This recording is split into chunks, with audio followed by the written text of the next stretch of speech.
आप सभी को गणतंत्र दिवस की हार्दिक शुभकामनाएं। कैसे हैं आप लोग दोस्तों?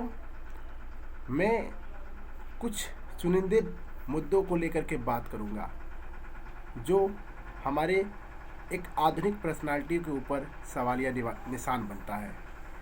आप ही देख रहे हैं कि वर्तमान परिप्रेक्ष्य में जब जब चुनाव की स्थिति आती है तब तक टारगेट पे रहते हैं आम जनता। और आप याद रखिएगा कि जब जब चुनाव होता है तो तीन चीज़ें सबसे जल्दी प्रभावित होता है। पहला जनता, दूसरा धर्म और तीसरा आर्थिक स्थिति। बात आपको समझ में आया? मैंने तीन मुद्दे आपसे बोला। जब जब चुनाव आते हैं तो तीन चीज़ें सबसे ज़्यादा प्रभावित करता है। एक आपका मैंने बताया धर्म, दूसरा आपका बताया जनता और तीसरा हमने बताया आर्थिक स्थिति। बात समझ में आया? याद रखिए ये एक त्वरित प्रभावित है। बात समझ में आया? ऐसे में आज हमारा देश 76वां हैप्पी रिपब्लिक डे मना रहा है और हालिया में आपने सुना है जिस तरह से अमित शाह जी, गृह मंत्री माननीय अमित शाह जी कह रहे हैं कि अंबेडकर अंबेडकर अंबेडकर कहते हो, इससे ज़रा 100 बार अगर भगवान का नाम ले लिए होते तो कब से तुमको स्वर्ग मिल जाता। आप इस वीडियो को देख रहे हैं तो यदि आप किसी पार्टी से हैं, यदि आप किसी विशेष व्यक्ति के भक्त हैं तो प्लीज़ आप किसी प्रकार का कमेंट मत करिएगा, क्योंकि आप आज़ाद नहीं हैं। ठीक है? मैं ये उसके लिए बना रहा हूँ जो खुद को एक आज़ाद व्यक्ति मानता है। ठीक है? आज़ाद माने क्या? जो भारत का नागरिक है, वो किसी पार्टी, किसी धर्म, किसी विशेष के लिए काम नहीं करता। बात समझ में आ रहा है? हम उन्हें आज़ाद व्यक्ति बोलते हैं जो अपनी मनचाही जीवन जीने का गट्स रखता है अपने जीवन में। ठीक है? चाहे वो मजदूर ही क्यों ना हो, लेकिन यदि वो गट्स रखता है कि मैं आज नहीं जाऊंगा तो मैं नहीं जाऊंगा, ये उसकी आज़ादी है। ठीक है? उससे कोई नहीं छीन सकता। ऐसे में मैं कुछ बात करना चाहता हूँ। क्या बात करना चाहता हूँ? मैं यह आपसे ये बात कर रहे हैं कि आप खुद विचार करिए कि गणतंत्र दिवस मनाने के लिए आज पूरा देश एक साथ है, लेकिन सबसे ज़्यादा गणतंत्र दिवस के इस चीज़ को चोट कौन पहुंचा रहा है? आप अपने स्तर पर रहकर विचार करिए। लगातार संविधान के अंदर ना जाने वो ऐसे कौन कौन से परिवर्तन करते आ रहे हैं, जो चीज़ें आपके फेवर में होनी चाहिए वो भी आपके फेवर में नहीं हो पा रहा है। वो अपने सत्ता स्वार्थ को लेकर के परिवर्तन करते जा रहे हैं। हालांकि जिसके पास सत्ता रहता है वो उसका स्वामी कहलाता है। लेकिन आप जागिए, आपको जागना बहुत ज़रूरी है।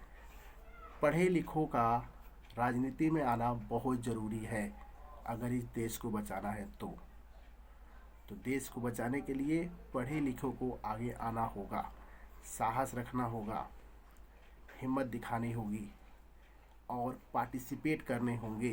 हर उस महत्वपूर्ण पद पर आपको आसीन होना पड़ेगा, जनता के अंदर विश्वास बनाना पड़ेगा, उनसे कम्युनिकेशन करने पड़ेंगे, उन्हें यह एहसास दिलाना होगा कि धर्म माने क्या जो आप हो। अगर आप सही निर्णय नहीं ले पाते, आप सही का समर्थन नहीं कर पाते, तो आप धर्म के लायक भी नहीं हैं। मानते हैं इस चीज़ को आप? यदि इस चीज़ को आप मानते हैं तो आप सपोर्टिव करिए।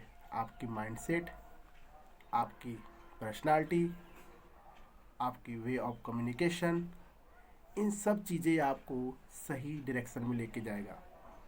आज आप तमाम चैनलें उठा कर देख लीजिए, ऑफिशियल, नॉन ऑफिशियल, किसी भी प्रकार के, ज़्यादातर करके मुद्दे किस चीज़ की बनते हैं?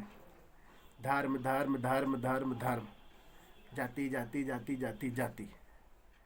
क्या है ये? और आप कहते हैं कि हम कॉम्पिटिट कर रहे हैं अमेरिका से, आप कहते हैं हम कॉम्पिटिट कर रहे हैं चीन से, आप कहते हैं हम कॉम्पिटिट कर रहे हैं फ्रांस से, रसिया से, वॉट एवर, जितने भी सारे कंट्री। कॉम्पिटिट करने का मतलब क्या? जिस चीज़ से आज एआई का युग चल रहा है और इस एआई के युग में भी आप धर्म धर्म धर्म धर्म जैसे अंधभक्ति को आप बढ़ावा देते आ रहे हो। देखिए, मैं आस्था के खिलाफ नहीं जा रहा हूँ, जाने दीजिए ना, उसमें नेताओं की क्या भूमिका है। हुँ? आस्था है, आप जाइए, चढ़ बढ़ के हिस्सा लीजिए, लेकिन आप स्वयं की चेतना से जाइए। अगर कोई आपको पुश कर रहा है, दबाव डाल रहा है, नहीं आपको जाना चाहिए, तो वहाँ पे वो कहने का मतलब क्या है, वो एक स्वहित के लिए हो रहा है। ठीक है, आस्था को अपनाया जाता है स्वयं की चेतना पर, न कि किसी राजनीति पार्टी विशेष के आधार पर।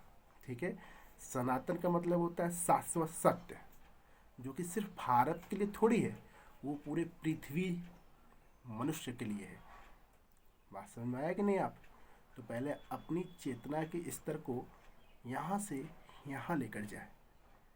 सोचिए कि आप क्या सोच रहे हैं, किस स्टेज पर आप सोच सकते हैं, तब सही माने में आप किसी भी दिवस के साथ न्याय कर सकते हैं, चाहे वो रिपब्लिक हो, चाहे इंडिपेंडेंस डे हो, या किसी भी प्रकार का राष्ट्रीय दिवस क्यों ना हो। बात समझ में आया? तो आप डिसीजन सही लेना सीखें, व्यक्ति को पहचानने की क्षमता डेवलप करिए, चंद चीज़ों में बह मत जाइए, वो आपको किसी के लायक नहीं बनाएगा, वो आपको बर्बाद कर देगा। सही चीज़ को जानने के लिए, सही मुद्दे को समझने के लिए आप इस चैनल पर रहिए। आपको यूपीएससी, पीसीएस, जितने भी कॉम्पिटिटिव एग्ज़ाम से रिलेटेड होंगे, उससे मुद्दे भी, उससे रिलेटेड क्वेश्चन भी आपको इस चैनल पर मिलेंगे। आप अपने टॉपिक भी कमेंट कर सकते हैं, उस पर वीडियो बनाया जाएगा। लेकिन सब कुछ करने से पहले, सबसे पहले हम स्वयं पर काम करें। क्या हम सही दिशा पे काम कर रहे हैं? क्या मैं सही हूँ? तभी तो मैं सेकेंडरी चीज़ पे ये सब चीज़ लूँगा, कॉपी किताब, कोई यूपीएससी में, कोई पीसीएस में, कोई किसी भी चीज़ में। वो सब कब मायने करेगा, जब आप स्वयं पे काम करेंगे सही दिशा में तो। ठीक है, तो आप सभी को happy republic day to all of you. Hope all of you are to celebrating with your family, with your friends, with your colleague. Okay, so please आप लोग मस्त रहिए, स्वस्थ रहिए, और भारत माता की जय। जय हिंद। और मेरे चैनल को शेयर करें, लाइक करें और सब्सक्राइब करें। जय हिंद।